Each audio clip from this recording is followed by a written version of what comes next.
इथे केदारेश्वरला आणलेलं आहे, कळलं ना. आणि केदारेश्वरला म्हणजे आणि बाप्पा साक्षात शिवशंकर बाप्पाच आहेत. आणि इन काय बाप्पा म्हणजेच शिवशंकर. तर हे केदारेश्वर, कळलं ना. केदारनाथाचं दर्शन, प्रसन्न दर्शन झालेलं आहे. आणि त्याच पद्धतीने आज धन्यता वाटते की महाराजांनी जे ज्ञान दिलं की ऐक शिष्या येथींचे वर्म स्वय तूचे आहेसी ब्रह्म.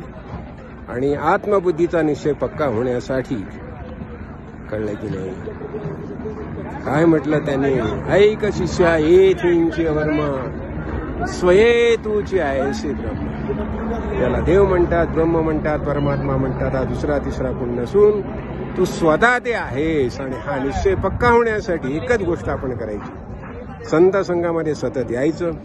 आणि सद्गुरू माऊलीने जे ज्ञानाचं कबाड दिलेलं आहे त्याच्यावर मुलं म्हणून अधिकार सांगायचं असतं. सद्गुरू माऊलीच्या कृपा आशीर्वादाने आपल्याला सगळ्यांना हे सामर्थ्य प्राप्त व्हावं, हेच केदारेश्वरला प्रार्थना आहे. राजाधिराज सद्गुरुनाथ सिद्धरामेश्वर महाराज की जय. राजाधिराज सद्गुरुनाथ श्री भाऊसाहेब महाराज की जय. राजाधिराज सद्गुरुनाथ श्री काडसिद्धेश्वर महाराज की जय.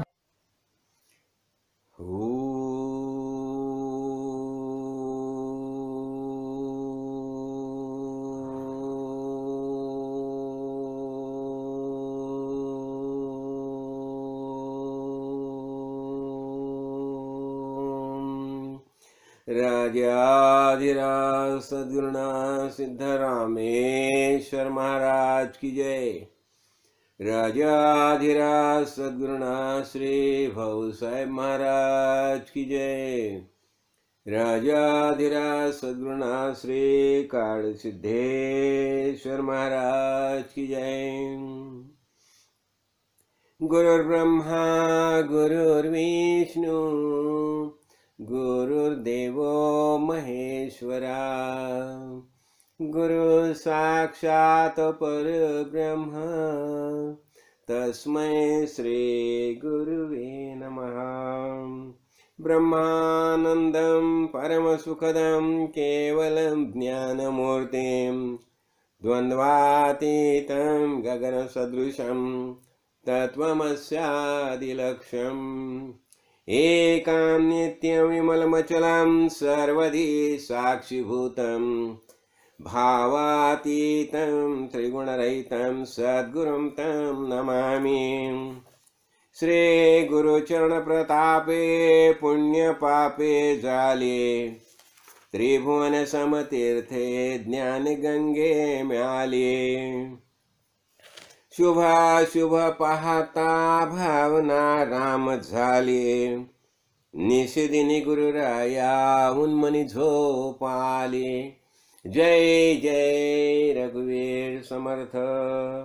राजाधिराज सद्गुरुनाथ श्री काडसिद्धेश्वर महाराज की जय. श्री राम श्रीमद्दास बोध दशक पहला समास पांचवा. संत स्तवन निरूपण पढ़ना प्रारंभ करता हूँ जी महाराज. श्री गणेशाय नमः. श्री सरस्वते नमः. श्री गुरुभ्यो नमः. श्री समर्थ सद्गुरु सिद्धरामेश्वराय नमः. श्री समर्थ सद्गुरु काडसिद्धेश्वराय नमः. श्री राम. अभी मैं वंदन करता हूँ सज्जनों को जो परमार्थ के अधिष्ठान है और जिनके कारण ये गुह्य ज्ञान जो है वो प्रकट हो जाता है. जो वस्तु जो है परब्रह्म वस्तु जो परम दुर्लभ है, लेकिन जिनके वजह से जिसकी प्राप्ति हो जाती है, ये संत संग के कृपा से हमें प्राप्त हो जाती है. ये परब्रह्म वस्तु प्रकट होने के बावजूद भी किसे भी दिखाई नहीं देती। क्यों कि जैसे परीक्षावंत जो है उन्हें भी पता नहीं चलता, और जो जिन्हें दिखाई देता है वो भी अंधे बन जाते हैं। तो ऐसी जो निज वस्तु जो है परब्रह्म वस्तु, जो दीप ज्योति जो है जिसके वो प्राप्त नहीं होती, और अनेक प्रकार देखने से भी जिसकी प्रचिति नहीं होती, ये जो है जो जिसके वजह से हमें प्राप्त हो जाती है। जे दीपांचेनि दिसेना नाना प्रकाशे गवसेना नेत्रांजने ही वसेना दृष्टि पुड़े, जो प्रकट होने के बावजूद भी हमें दिखाई नहीं देती। जो ऐसे परब्रह्म वस्तु जो है वो जिनके वजह से प्राप्त हो जाती है, ऐसे संत महानुभाव को हम प्रणाम करते हैं। राजाधिराज सद्गुरुनाथ श्री काड़ सिद्धेश्वर महाराज की जय। तो आज अभी दिवाली तो सब हम मना रहे हैं, और आज तो शनिचर है। तो शनिचर का अर्थ क्या होता है? हमारा संत संग। तो जब भी शनिचर है तो हमें संत संग करना ही चाहिए। ये हमारी क्या होता है? भगवान से हमारी अपॉइंटमेंट होती है, साक्षात्कार होता है। और भगवान के साक्षात्कार के लिए ये शनिचर जो है, ये हमारे गुरुजी ने वो शनिचर का महात्म्य बताया है। और इसलिए जब भी हम जाते थे गोरेगांव आश्रम में, और गुरुजी के साथ जब भी हम रहते थे, तो हर शनिचर को हमारे यहाँ सत्संग होता था। तो अब ये सत्संग की जो परंपरा है वो तो हमें तो चालू ही रखनी चाहिए। जब तक हम ये माइक शरीर में रहते हैं, हमारा वास्तविक जब तक इस शरीर में है, तभी तक हमें संत संग में आना चाहिए। और सद्गुरु भगवान से साक्षात्कार का जो हमारा दिन फिक्स हो गया, मुकर्रर हो गया है, शनिचर ऐसा दिन है। ये देखो, ऐसे तो हर दिन हमारा सद्गुरु भगवान के साथ ही हम रहते हैं, तो उसके लिए अलग कुछ दिन ढूंढने की जरूरत नहीं है। लेकिन क्या होता है, ये पूरा जो संत माहौल जो है, संत समागम जो है, वो सबको इकट्ठा करके तो ऐसा कुछ ना कुछ दिन मुकर्रर करना चाहिए ना। ऐसा तो देखो, हम प्रपंच भी करते हैं, परमार्थी करते हैं। तो प्रपंच करने के लिए हम 6 दिन दे दिए हैं। जो प्रपंच के सब जो कार्य है हम 6 दिन कर लेते हैं। और ये 7वां दिन जो है शनिचर जो है, वो शनिचर का जो ये हमारा जो समय है, ये हम भगवान के साक्षात्कार के लिए मुकर्रर कर दिया है, फिक्स किया है। हाँ, तो ये शनिचर बोलेगा तो हमारा संत संग होना ही चाहिए। तो ऐसे ही अभी आज हम संत संग कर रहे हैं। और आज मैंने भी क्या किया है देखिए, आज जो हमारे ये निरूपण करने के लिए जो समास लिया है वही भी संत संग लिया है। तो संत स्तवन हम करते हैं। देखो हमें क्या है, ये माइक है ना, माइक शरीर है। जब तक हम माइक शरीर में रहते हैं, और शब्द क्या है? शब्द माया है। और ये माइक शब्द के सहाय्य से हम श्रवण भक्ति करते हैं। श्रवण कीर्तनम, तो कीर्तन हम करते हैं। तो कीर्तन करने के लिए क्या होना चाहिए? शब्द होना चाहिए, शब्द होना चाहिए। तो अनेक भाव मधुर शब्दों से हम हमारे भगवान जो है उसका स्तवन करते हैं, और भगवान भी प्रसन्न हो जाते हैं। देखो, हम जब भी हमारी माता होती है, माता के साथ हम हमेशा रहते हैं, लेकिन जब भी हम माता को बोलते नहीं माता जी आप बहुत अच्छी है, बहुत सुंदर है, ऐसी जब भी आप माया वात्सल्य करुणा ये सब भाव आपने, और हमें से बड़े प्यार से संभालती है आप। ऐसे जब हम हमारे माता को बोलते, माता को प्रसन्नता प्राप्त होते हैं ना, प्रसन्नता महसूस करते हैं ना, तो हमें ये संत महानुभव है, उनकी भी शरण जा लेनी चाहिए। तो अभी क्या होता है देखो, अभी ये दिवाली है, तो दिवाली के बारे में देखो, ये दिवाली जो है ना, ये अभी चातुर्मास में ये आता है। तो हमारा सबसे पहले गुड़ी पाड़वा से ये सब शुरू होते हैं। तो गुड़ी पाड़वा से लेके होली पूर्णिमा तक पूरे साल में अनेक त्योहार रखे हैं। क्यों रखे हैं? हमारे जो परम गुरु जो है, पिताश्री जो है, उन्होंने क्या किया है कि हमारा ख्याल, हम संसार तो करते हैं, लेकिन प्रपंच करते करते करते हमारा ख्याल हमेशा भगवान की तरफ होना चाहिए। ये भक्ति भाव से हमें चलना चाहिए। और ये भक्ति भाव से हमें चलने के लिए क्या करना चाहिए? हमें हमारे सद्गुरु जो है, हमें वो उसका ज्ञान प्राप्त करना चाहिए। मैं हमेशा बताता हूं, हमारे सामने तीन सवाल होते हैं, और 3 सवाल में से पहला सवाल ऐसा होता है, मैं खुद कौन हूं? देखो, हम खुद को शरीर ही समझते हैं, लेकिन मैं शरीर हूं क्या? ये शरीर तो नश्वर है, अशाश्वत है, माइक है, वो छोड़ना ही पड़ता है। तो फिर मैं कौन हूं? तो ये पहला प्रश्न हो गया। दूसरा प्रश्न ऐसा होता है, ये पूरा सब हम दुनिया देखते हैं ना, पूरा जगत जो है, सृष्टि जो है, वास्तव में यह सृष्टि क्या है?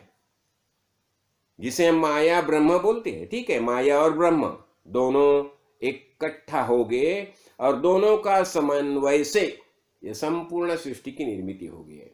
तो हम क्या समझ लेते हैं कि ये जो माया जो है तो क्या है? वास्तव में ये क्या है? ये पूरी सृष्टि क्या है? हम ये सब पूरे दृश्य देखते हैं, ये सूर्य, ये सब दूर दृश्य क्या है? ये दूसरा सवाल हो गया। और तीसरा सवाल हमारे सामने ऐसा होता है कि जिसे हम आत्मा कहते हैं, परमेश्वर कहते हैं, देव कहते हैं, परमात्मा कहते हैं, वास्तव में ये कौन है? तो ये 3 सवाल का जवाब हमें मिलना चाहिए। ये जिज्ञासा हमारे हृदय में निर्माण होगी। अब ये जिज्ञासा निर्माण होने के कारण हम क्या करते हैं? हम सदगुरु भगवान को शरण जाते हैं। और सदगुरु भगवान को क्यों शरण जाते हैं?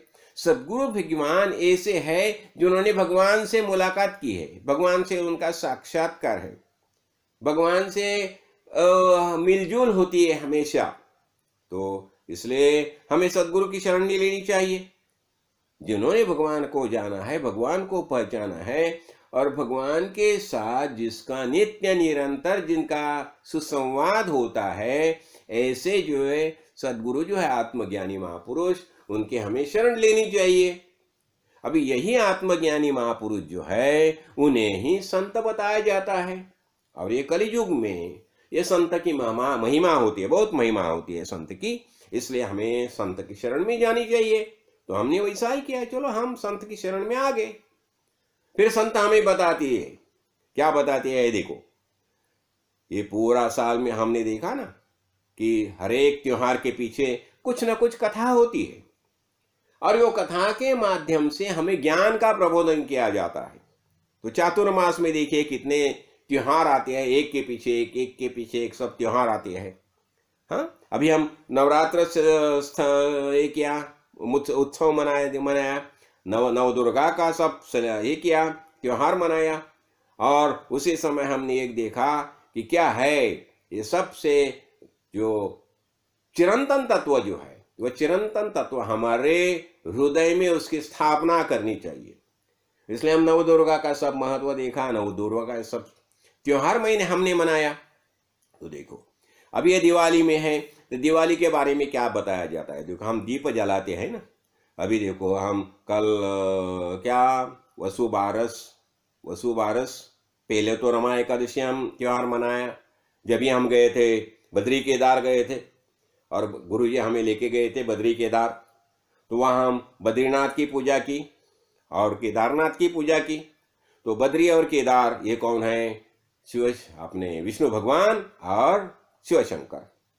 और दोनों का दायित्व, दोनों की बहुत बड़ी दोस्ती है, एकदम एक दूसरे के आराध्य है दोनों, एक दूसरे के बिना दोनों का चलता नहीं है। तो ये विष्णु भगवान सबका प्रतिपालन करते हैं। हाँ, तो विष्णु भगवान को हमने देखा। केदारनाथ सबको ज्ञान दृष्टि देती है, उन्हें भी हमने देखा। तो बद्री और केदार, इसका मतलब हो गया विष्णु भगवान और शिव शंकर। तो उनके हमने पूजा की, उनकी आराधना की। तो अभी देखिए, ये दिवाली के बारे में क्या बताया जाता है? जब हम दीपोत्सव मनाते हैं तो क्या बताया जाता है कि जब भी साधु संत, जो साधु और महानुभाव हमारे घर में जब भी आती है, उसे ही दिवाली और दशहरा बताया जाता है। जब भी साधु संत हमारे घर में आते हैं, देखिए, तो ये दिवाली दशहरा क्या होता है?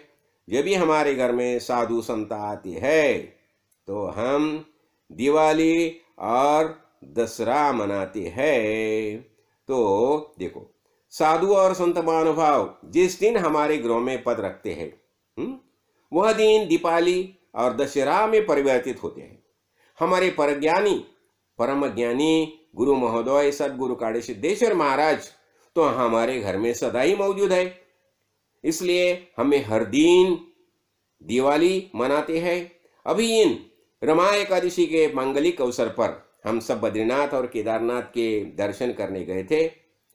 तो इस एकादशी के दिन हम हमारे दादा सदगुरु सिद्धरामेश्वर महाराज की पुण्यतिथि मनाते हैं और उन्होंने जो ज्ञान हमें दिया है उसका निश्चय कर लेते हैं। तो क्या हो गया, उन्होंने हमें क्या बताया, अरे तुम ही परमात्मा परमेश्वर जो है वो तुम ही हो, तत्त्वमसि। तत् का अर्थ हो गया तत् परब्रह्म तत्व, त्वम असि इसका अर्थ हो गया तुम ही परमात्मा हो, देव है वही तुम्हारा वास्तविक स्वरूप है। अभी देखो ये गुरुजी ने बताया, लेकिन ये पूरा शास्त्र ने वही बताया ना। देखो जब भी ब्रह्मदेव ने मनु और शतरूप का निर्माण किया उसी समय उसने क्या बताया, देखो मनु तुम और शतरूपा तुम वास्तव में एक ही हो, लेकिन मैंने तुम्हें अलग अलग एक में से तुम्हें दो बनाया है। क्यों? भक्त्यर्थम कल्पितम द्वैतम अद्वैतात अति सुंदरम।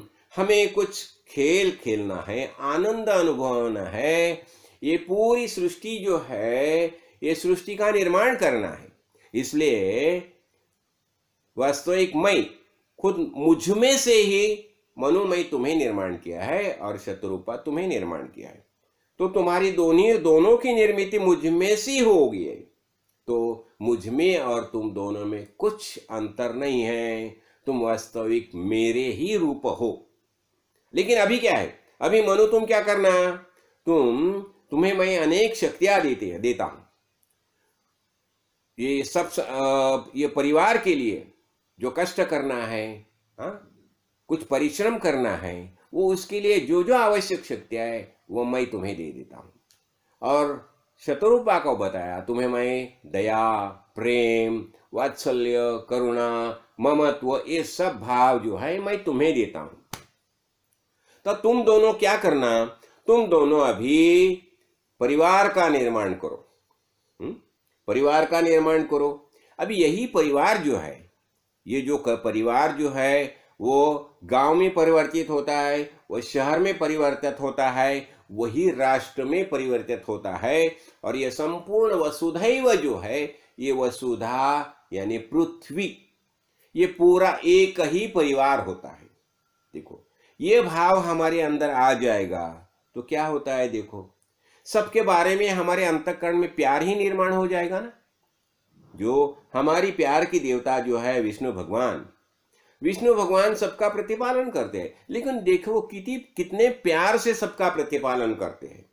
जभी ये मनुष्य जीवन में ये पूरा प्राणी जो है सृष्टि में कोई असुरी शक्ति निर्माण हो जाएगी, महत्वाकांक्षा, अहम भाव, अहंकार, ये दुर्गुण से परिप्लुत ऐसी कोई शक्ति निर्माण हो जाएगी और वो ये सब पूरा मानव जात जो है उन्हें कुछ कष्ट देने का प्रयास करेगी, तो मैं स्वयं उसी समय देह धारण करके भूतल पर आऊंगा और ये सबका जो कल्याण जो है, संरक्षण है, मैं करूंगा।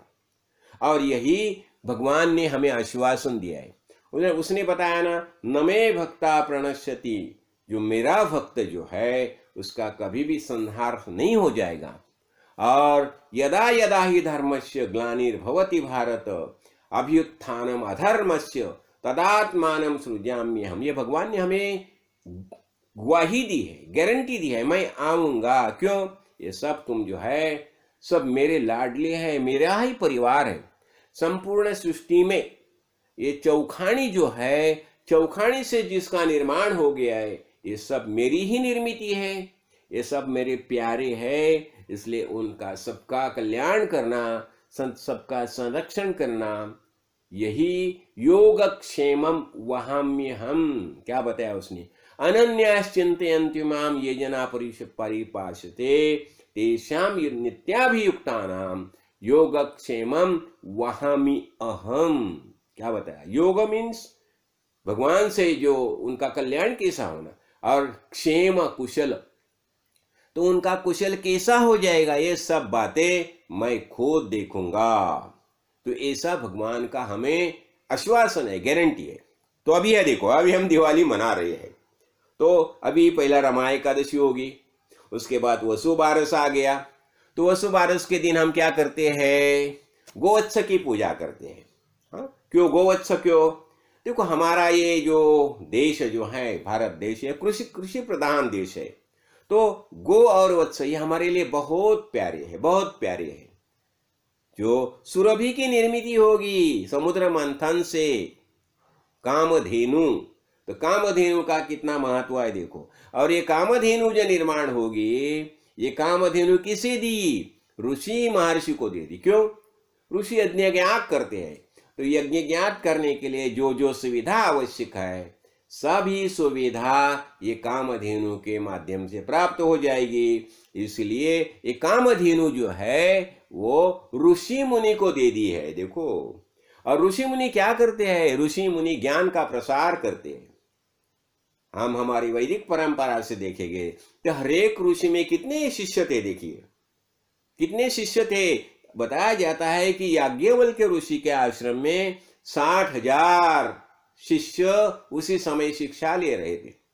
ये ऐसी जो है अनेक शिष्य जो ऋषि जो है, या ऋषि को उनकी सब जो कामकाज जो है उसके, उन्हें जो जो आवश्यक चीजें है वो प्राप्त होने के लिए, प्राप्त करने के लिए उन्हें कामधेनु दे दी है। देखो, और ऋषि मुनि क्या करते हैं, यज्ञ में आहुति देते हैं। और जो आहुति देती है, ये आहुति सब देव देवता को प्राप्त होती है। और इसलिए ये सब देव देवता प्रसन्न होके जो जो आवश्यक चीज है वो सब मानव जाति को दे देती है। देखो अभी इंद्र प्रसन्न हो गया तो बारिश का जो मौसम है, बारिश बहुत अच्छी तरह से होता है, फिर उसके वजह से धान उगते हैं। हाँ, तो ये पूरी सृष्टि जो है सुजला सुफला बन जाती है। तो इसलिए ये सब देव को हम क्या करते हैं, आहुति देते हैं। तो इसलिए ये सुरभि जो है, कामधेनु जो है, वो ऋषि मुनियों को दे दी गई है। तो अभी देखो अभी क्या हो गया, इसलिए हम वसु बारस कृतज्ञता भाव से हम वो ये करते हैं। उसके बाद में क्या होता है, धनतेरस आती है। तो धनतेरस में क्या होता है, कुबेर का महत्व है, लक्ष्मी का महत्व है। तो अभी लक्ष्मी जो है, लक्ष्मी तो होनी ही चाहिए। तो विष्णु भगवान के साथ लक्ष्मी है। तो हम क्या करते हैं, जब ये संत संग जाते हैं, अभी जब भी हम विष्णु भगवान की पूजा करते हैं, तो विष्णु भगवान को हमने पकड़ लिया है, हाँ, हमारा लिए करके लिया है, उसकी हम भक्ति करती है। तो उसके साथ विष्णु भगवान घर में आए तो उसके साथ लक्ष्मी भी आ जाएगी। तो इसलिए हम फिर लक्ष्मी पूजन करते हैं। और कुबेर का भी महत्व है। देखो कुबेर को धनाध्यक्ष बना दिया गया है। क्यों? कि ये जो धनाध्यक्ष है वो सब पूरा, जैसा वित्त मंत्री होता है ना अभी के संविधान में, तो वित्त मंत्री का काम क्या होता है, सब वित्त का जो है उसका बहुत अच्छी तरह से अरेंजमेंट करना, हाँ, और उसका नियोजन एकदम बढ़िया तरीके से उसका नियोजन करना, और पूरे देश के सुविधा के लिए जहां जहां आवश्यक है वहां वहां धन का दान करना, दे देना। हाँ, तो वैसा ये धन कुबेर जो है, तो इसलिए हम धन कुबेर की भी हम प्रसन्नता चाहती है, लक्ष्मी की प्रसन्नता चाहती है। तो देखिए अभी लक्ष्मी की प्रसन्नता आ गई तो हाँ, इसलिए हम लक्ष्मी पूजन करते हैं। तो लक्ष्मी पूजन करते हैं। और बाद में क्या आता है, नरक चतुर्दशी आती है। अरे नरक चतुर्दशी जो है ना, इसके बारे में तो बहुत बातें बताई जाती है, लेकिन मैं एक ही बात उसके बारे में बताना चाहता हूं कि जब भी हम भगवान को शरण में आ जाएगा तो भगवान कैसे संभालता। देखो ये नरकासुर जो है ना, ये भूमिपुत्र ही है, लेकिन ये नरकासुर ने क्या किया था, देखो जब भी किसके हाथ में सत्ता आ जाएगी ना, कुछ समझो उसमें उसको कुछ अच्छी अच्छी बातें मिल जाएगी, सामर्थ्य आ जाएगा, शक्ति आ जाएगी, तो वो खुद को कुछ बड़ा समझने चलता है, अहंकार और अंबावश, और उसकी महत्वाकांक्षा और बढ़ती है, और उसे लगता है मैं और चाहिए और चाहिए और चाहिए। अरे कितना चाहिए, कितना कहा ना, ये चाह जो है, चाह के लिए कहा ना कहा मर्यादा तो रखनी चाहिए। मुझे और चाहिए और चाहिए और चाहिए। इसलिए देखो भगवत गीता में बताया है, अर्जुन पूछता है भगवान को, तो आपने इतनी इतनी बातें बताई है, एकदम आप तो वचन करके वेदों की निर्मित की। अनेक ऋषि मुनि प्रजापति ये भूतल पर आए, उन्होंने भी ज्ञान का प्रबोधन किया कि इतना होने के बावजूद भी ये मानव जो है वो खुद में परिवर्तन क्यों नहीं करता, क्यों नहीं लाता। देखो क्या होता है, हरेक में ना, जैसे हम बोलते हैं ना, देव और दानव ये दोनों हमारे अंदर मौजूद है। हमारे अंदर राम भी मौजूद है और रावण भी मौजूद है। इसलिए हमें हमेशा एक बात का ख्याल हमेशा करना ही चाहिए, हमें राम होना है या रावण होना है, हम दोनों हो सकते हैं। तो हम जब ये सात्विक आचरण करते हैं, सात्विक सत्व गुण करते हैं, नवविधा भक्ति में बताया, नवविधा भक्ति का कारण क्या है, सत्व गुण की वृद्धि। जब भी हम संत संग में आते हैं, सात्विक आचार रखते हैं, भगवान की पूजा अर्चा करते हैं, अनेक तीर्थों के दर्शन लेते हैं, तो हमारे अंतःकरण में सत्व गुण की वृद्धि हो जाती है। और ये सत्व गुण की वृद्धि होने के कारण, ये सात्विक का होने के कारण हमारे अंदर राम का प्रभाव बढ़ता है। देखो ये राम की ये एनर्जी है, राम की शक्ति ये बढ़ती है। सत्व गुण से हमारे अंदर प्रेम निर्माण होता है। ये प्रेम, ये राम इसका अर्थ क्या हो गया, विष्णु भगवान। और प्रेम का स्वरूप कौन है, विष्णु भगवान है, प्रेम की देवता है। तो हमारे अंदर प्यार निर्माण होता है। क्यों, सत्व गुण से। हम जब भी भक्ति करते, भक्ति का अर्थ क्या होता है, भक्ति का अर्थ प्रेम। सात्वस्मन् परम प्रेम रूपा अमृत स्वरूपा च यल्लब्ध्वा पुमान् सिद्धो भवति तृप्तो भवति। हमारे अंतःकरण में प्यार निर्माण हो जाए। ये पूरा देखो, ये सब पूरा विश्व जो है किसने निर्माण किया, मेरे माँ ने निर्माण किया है। क्यों, भगवान मेरी माँ है, मेरे भगवान है, मेरी जीवलग है, तो उसने सृष्टि निर्माण की। देखो हमारी जब भी माता जब भी ये करती है, खाद्यान्न बनाती है, सब जो बनाती है ना हमारा ये रसोई में, तो सब जो व्यंजन बनाती है, तो अनेक व्यंजन जो है हम बहुत प्यार से और चाव से हम उसका ग्रहण करते हैं। क्यों, हमारे मम्मी ने बनाया, हमारे माता ने बनाया है, तो हमारे माता ने जो जो बनाया है वो हमारे प्यारा ही रहता है। तो इसलिए ये पूरा विश्व जो है तो भगवान ने निर्माण किया है। तो भगवान ने निर्माण, भगवान कौन, हमारी माता है ना, और खुद में से निर्माण किया है। तो ये पूरा विश्व जो है, ये विश्व के बारे में हमारे अंतःकरण में प्यार ही होना चाहिए। देखो मैंने मेरे गुरुजी को देखा है, तो गुरुजी कितने प्यार से सबके साथ बात करते थे। इतना ही नहीं, कभी कभी क्या होता है, जो कार्य करते होते हैं ना, तो वो कभी कभी बड़े आवाज से बात करते थे भक्तों के साथ। वो बताते उनके साथ बातें करना है तो आस्ते से बातें करो, उनके साथ चढ़े आवाज से मत बातें करो, उन्हें अच्छी तरह से समझा दो, उन्हें प्रणाम करो और प्रणाम करके तुम्हारी बात उन्हें समझा लो। ऐसे गुरुजी बताते थे। क्यों, गुरुजी हरेक के लिए, हरेक के सबके ऊपर गुरुजी का प्यार रहता था। तो प्यार के वजह से वो सबके बारे में प्यार से ही ये पेश आते थे। और इसलिए हरेक को क्या लगता था, गुरुजी मेरे है, गुरुजी मेरे है, गुरुजी मेरे है। क्यों, गुरुजी का प्यार देख के उन्हें लगता था कि गुरुजी मुझसे बात कर रहे हैं, मुझे से ही प्यार कर रहे हैं। तो ऐसा जब भी भगवान से हमारा प्यार हो जाता है, तो भगवान का रूप ही सदगुरु है ना, सदगुरु कोई अलग नहीं है। भगवान ही सदगुरु के रूप में देह धारण करके भूतल पर आते हैं, समझाना। तो ये बातें जो है, तो ऐसी जब भी हम ये पूरा बर्ताव हमारा हो जाता है, तो अभी हम क्या देख रहे थे, हम राम और हमारी वृत्ति देख रहे थे। तो अभी ये महत्वाकांक्षा जो है, हमारी आकांक्षा महत्वाकांक्षा है, तो हम हमसे मर्यादित रखेंगे तो सबके बारे में हमारे अंतःकरण में प्यार रहता है। हमें क्या कितना चाहिए, तो जब ये तो अर्जुन ने क्या पूछा भगवान से, तूने इतनी बातें बता दी है, तो भी ये मानव जो है वो अच्छी तरह से क्यों नहीं जीता,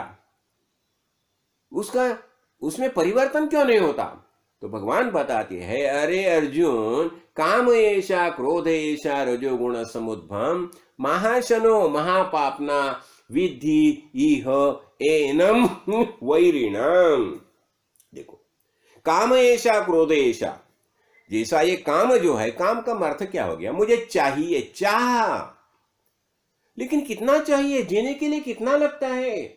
आज देखो ना, जो जो कुछ चलता है समाज में, देखिए जिनके जो धनाढ्य बन गए उनके पास ही सब बन जाता है, और जो जो गरीब है उनके पास कुछ नहीं होता। तो ऐसा क्यों, ये असामान व्यवस्था क्यों, सबकी व्यवस्था एक सी व्यवस्था क्यों नहीं होती। तो देखिए, इसके लिए एक ही कारण बताया जाता है, जो अच्छी तरह से कार्य करता है, अच्छी तरह से जो कार्य करता है उसका अच्छा फल मिल जाता है, जो गलत रास्ते से चलता है उसका गलत फल मिल जाता है। इसलिए हम, ये क्या होता है, इसलिए बताया जाता है उद्धरेत आत्मानम आत्मना, हम ही हमारा उद्धार करना है, और हमारा कभी भी अधपात नहीं हो जाएगा, ऐसी ख्याल हमें करना चाहिए।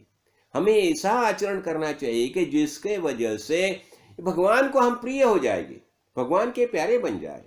तो भगवान को सबसे अच्छा क्या लगता है, भक्ति।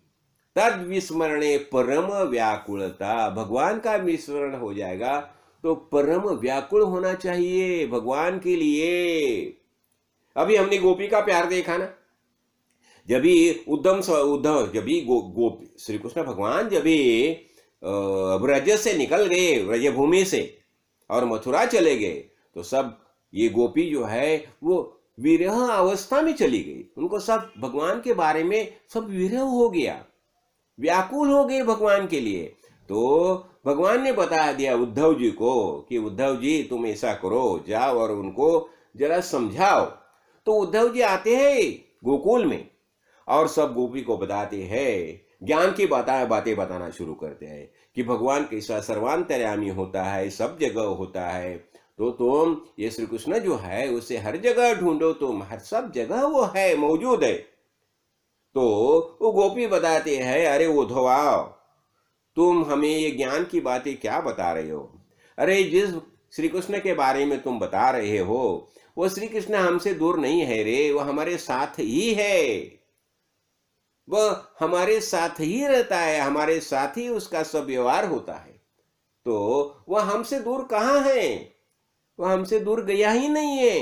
ये वास्तव में ये भगवान से हमारी जो मुलाकात है, साक्षात्कार है, ये परमानेंट है। हम हमेशा हमारे साथ ही वह मौजूद रहता है। और जब भी ये गोपी का भाव उसने देखा उद्धव ने, तो उद्धव को पता चला कि ये ज्ञान जो है ना, ज्ञान से भी ज्यादा श्रेष्ठ भक्ति भाव होता है, अंतःकरण का भाव होता है। और जब भी ये ज्ञान के बारे में जो उद्धव जो बताना चाहता था, उसे लगा नहीं, ये गोपी मुझसे भी बहुत आगे है, उनका प्यार ही कोई अलग है। देखिए ऐसा होता है। और वास्तव में ये गोपी कौन थे, ये पहले जब रामावतार में दंडकारण्य में जब राम प्रभु घूम रहे थे, तो अनेक ऋषि मुनि जिन्होंने हजारों साल तक तपस्या की थी, भक्ति मार्ग से चलते रहते थे, उन्होंने सबने राम प्रभु को बता दिया कि प्रभु हमें आत्मस्वरूप का रसा स्वाद लेना है। देखो क्या बताया, ये आत्मा जो है, आत्मा तो उसकी हमें अनुभूति लेनी है, उसका रसा स्वाद हमें लेना है। तो आप हमारे ऊपर कृपा कीजिए और वो रसा स्वाद हमें दे दीजिए। तो राम प्रभु ने उन्हें क्या बता दिया, देखिए अभी इस अवतार में मैं ये राम करके जन्म लिया है, लेकिन अगला अवतार जो है मैं गोकुल में श्री कृष्ण करके मेरा जन्म हो जाएगा, मैं वहां जन्म लूंगा श्री कृष्ण करके।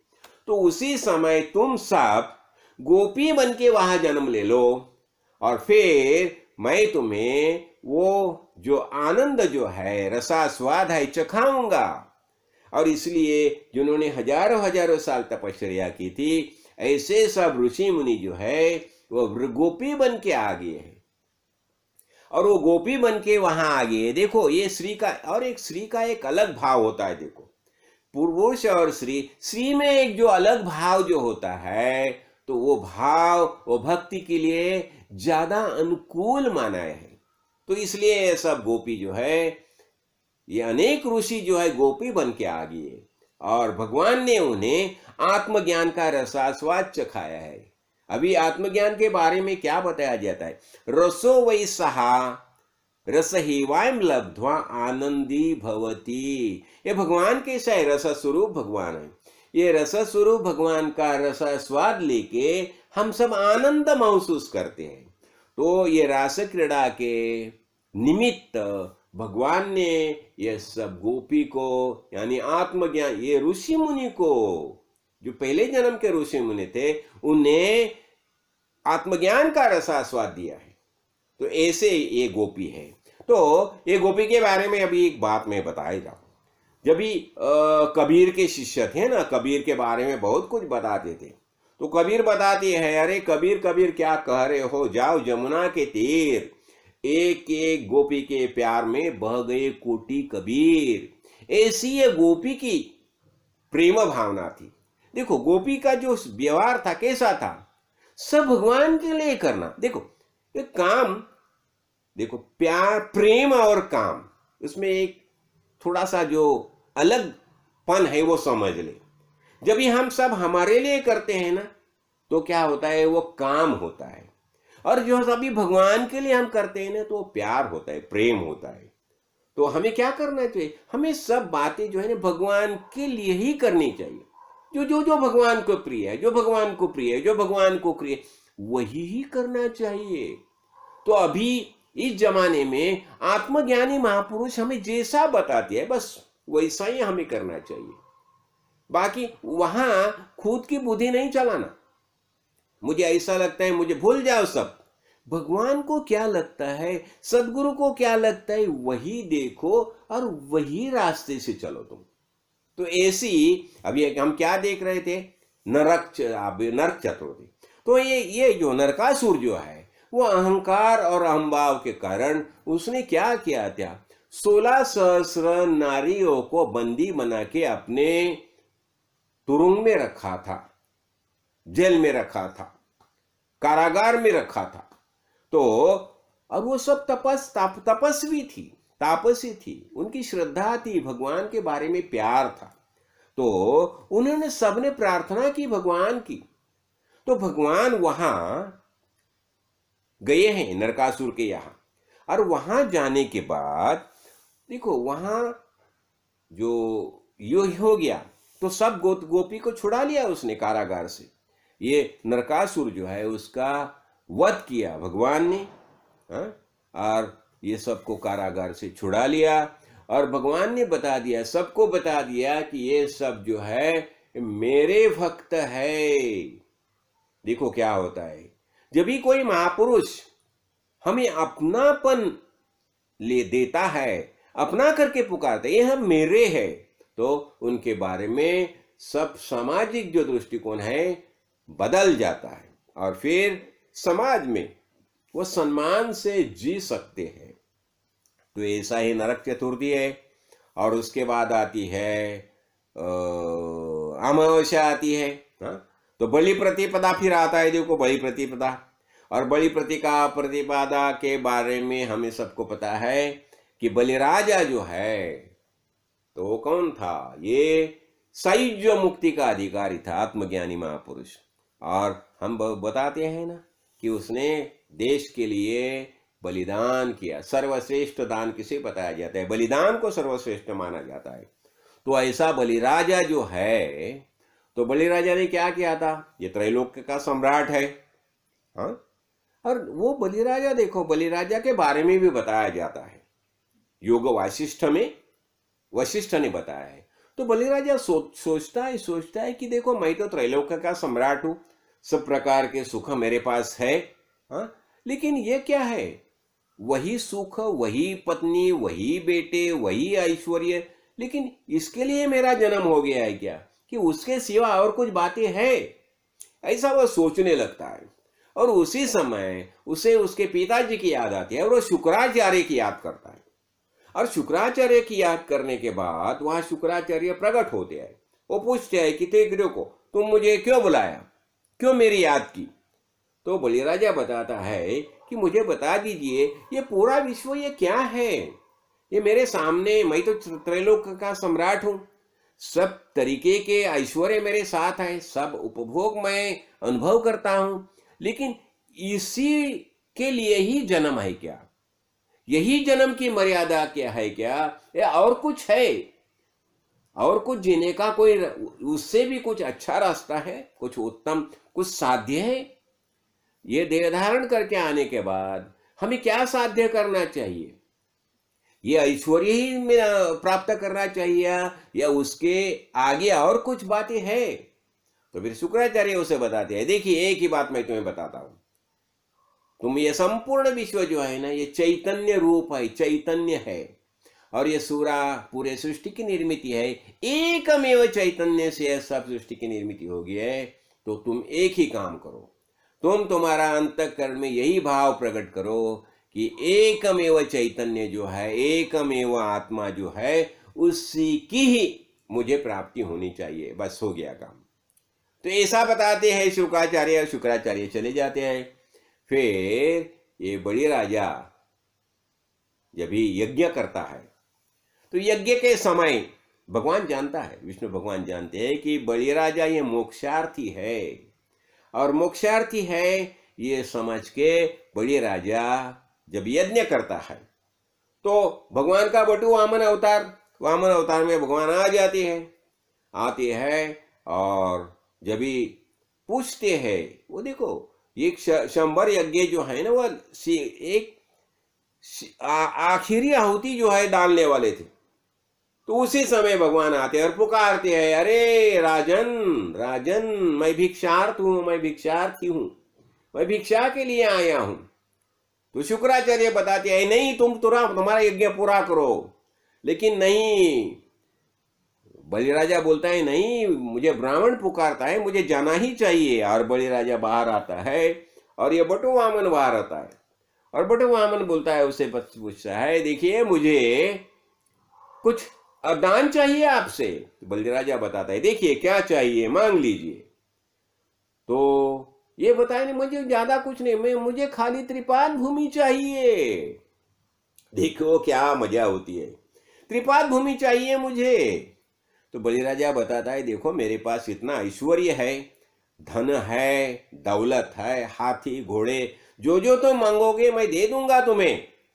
लेकिन ये बोलते नहीं, ये सब बातें की मुझे जरूरत नहीं है, मुझे खाली त्रिपाद भूमि चाहिए। उतनी दे तो या नहीं, इतनी ही बोल दो मुझे। और शुक्राचार्य बताते हैं बलिराजा को, अरे तुम उसे त्रिपाद भूमि देने का संकल्प मत करो। क्यों?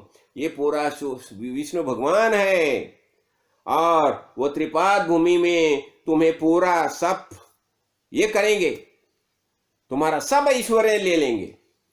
पहला पृथ्वी, दूसरा स्वर्ग, और तीसरा पांव रखने के लिए जगह ही नहीं बचेगी। तो लेकिन बलिराजा बताता है, देखो खुद विष्णु भगवान याचक बन के मेरे पास सामने आ जाएगा, ये तो मेरा भाग्य हो गया। और ब्राह्मण को दिया हुआ शब्द वचन मैं कभी भी झूठा नहीं ठहरूंगा, मैं तो दे दूंगा उसे। और फिर बलिराजा संकल्प करता है और त्रिपाद भूमि दे देता है। भगवान का रूप आकार बढ़ जाता है, बटु वामन उसका ओरिजिनल मुख्य जो रूप है वो धारण करते हैं। अभी जब उनको देखता है, भगवान का वो रूप देखते हैं, सब अचरज में जाते हैं। और भगवान बताते हैं, ठीक है, वो पहले चरण में पद में वो पृथ्वी पादाक्रांत करते हैं, दूसरे पद में स्वर्ग पादाक्रांत करते हैं। और फिर बलिराजा को पूछे, बोलो अभी ये तीसरा पग मैं कहाँ रखूं? तुम बोला है ना मैं 3 पग भूमि दे देता हूं, कर संकल्प छोड़ा है तुमने। अभी मैं मेरा तीसरा, अभी रखने के लिए कोई जगह ही नहीं है, ठीक है। तो बलिराज, नहीं ऐसा नहीं है, मैंने बोला ना दिया करके, तो ठीक है आप ऐसा कीजिए, अभी भी एक जगह शेष है, मेरा सर। और उसने बता दिया कि आपका तीसरा पग मेरे सर पर रखो। और उसी समय भगवान उसके सर पर अपना पग रखता है और उसे खाली पाताल में भेज देता है। देखिए, और उसी समय क्या होता है देखो, हो गया बलिराजा ने तो आत्मनिवेदन भक्ति का परमोच्च शिखर ये लिया। फिर भगवान बताते हैं कि अरे वह ब्रह्मदेव प्रकट होते हैं, फिर प्रहलाद प्रकट होता है, सब आते हैं और बताते हैं भगवान को। भगवान प्रहलाद बताता है, देखो भगवान आपने ही सब हमें दिया है, बलि को सब किसने दिया? आपने ही दिया है, तो आपकी कृपा के कारण ये सब हो रहा है। और ब्रह्मदेव बताते हैं, अरे तुम्हारी कोई पूजा एक पत्र से कर देगा तो भी तुम प्रसन्न हो जाते हैं, तो बलि ने तो सर्वस्व दे दिया है। तो भगवान बताते हैं, देखो बलि जो है, बलि ने ये माया जो है उसके ऊपर उसने विजय प्राप्त किया है। मैंने उसका इतना ये किया, उसे वरुण पाश से बांध लिया और उतना उसे उसकी अवहेलना की तो भी वो विचलित नहीं हो गए, उसने माया के ऊपर विजय प्राप्त किया है। तो सावर्णी मनवंतर में वह मेरा परम भक्त इंद्र हो जाएगा और अभी मैं उसे सूतल देश में भेजता हूं, वहां मेरा सुदर्शन चक्र उसका संरक्षण करेगा। देखो ऐसा ऐसा भक्त का महिमा, ये बलि प्रतिपदा हो गई है। बाद में आती है यम भैया दूज आती है।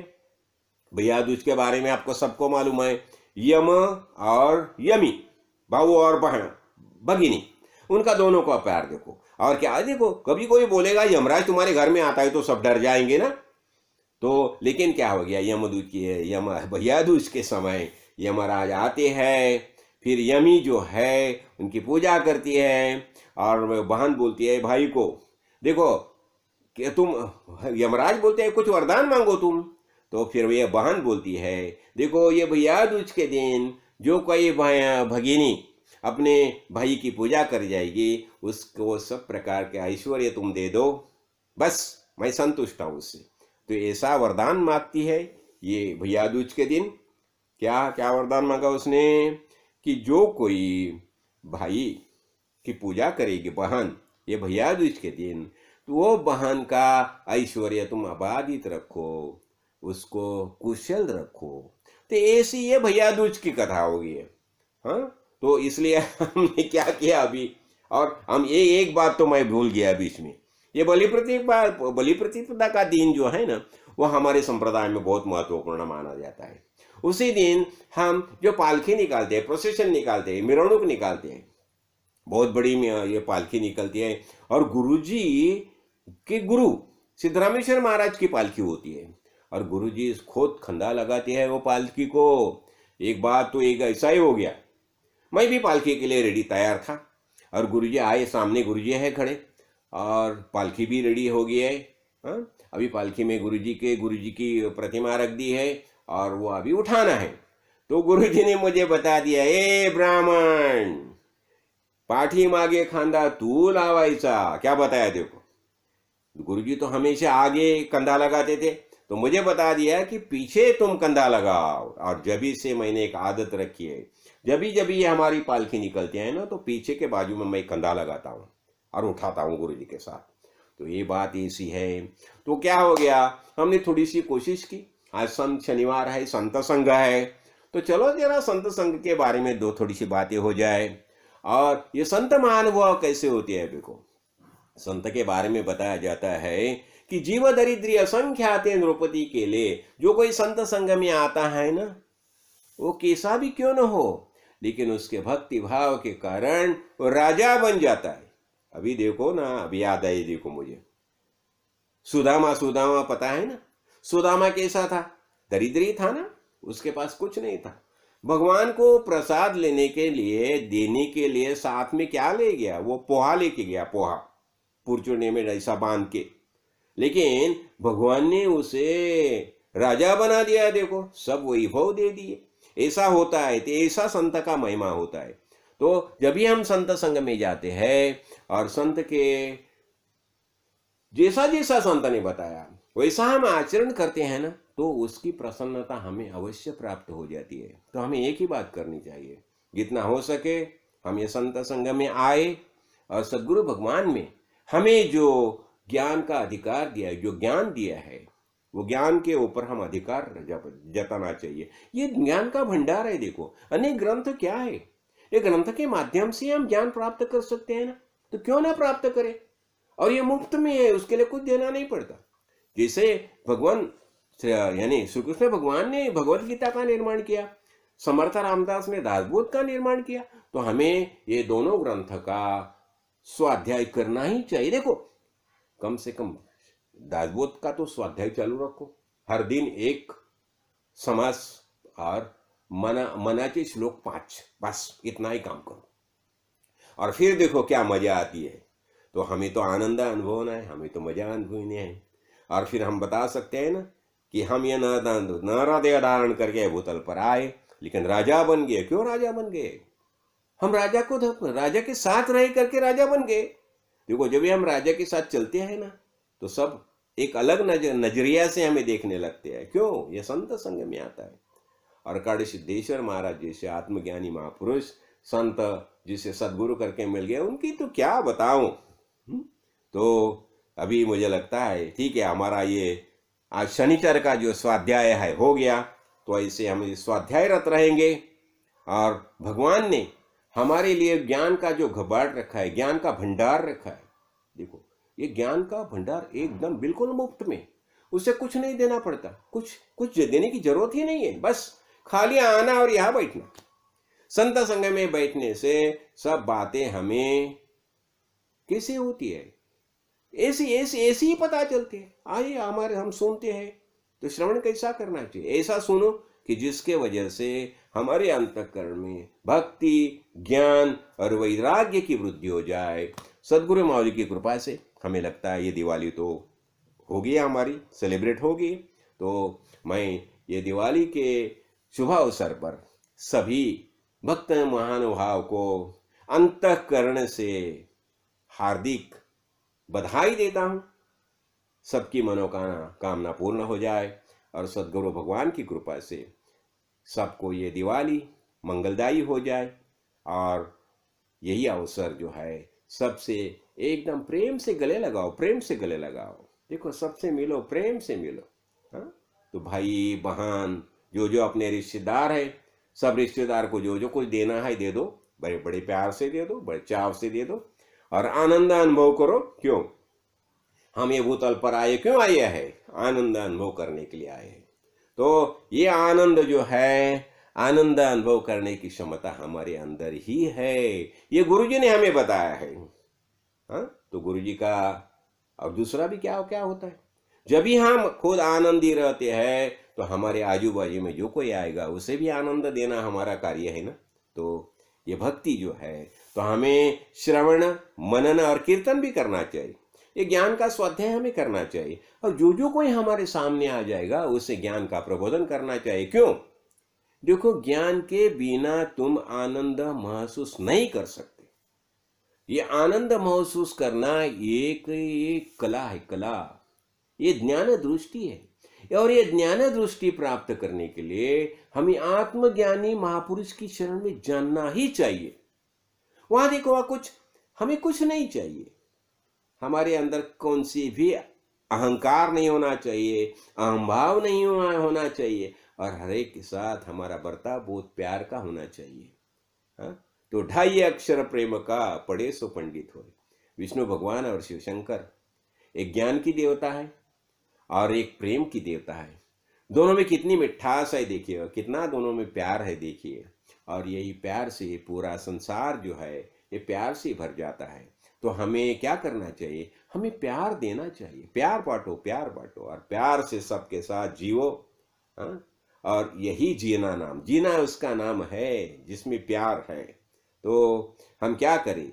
यही बातें हम सबको बता दें, और दिवाली का आनंद और संवत्सरिक वर्ष सबको सुख, आनंद और मंगल दिया हो जाए। यही सबको अंतःकरण पूर्वक बधाई, हार्दिक शुभेच्छा।